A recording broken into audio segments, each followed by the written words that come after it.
You ask Tiger to calculate. This deals with linear inequalities with one unknown. The final result is n smaller than -6. Let's solve it step by step. Group all constants on the right side of the inequality. Add 5 to both sides.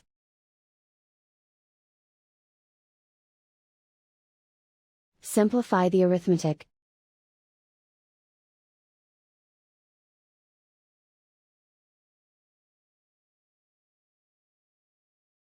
Isolate the n.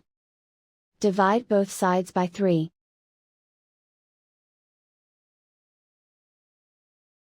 Simplify the fraction.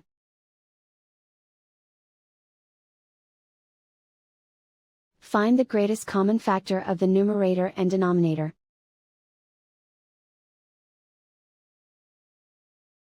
Factor out and cancel the greatest common factor.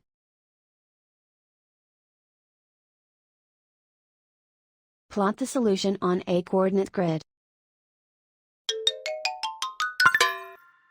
And so the final result is n smaller than -6.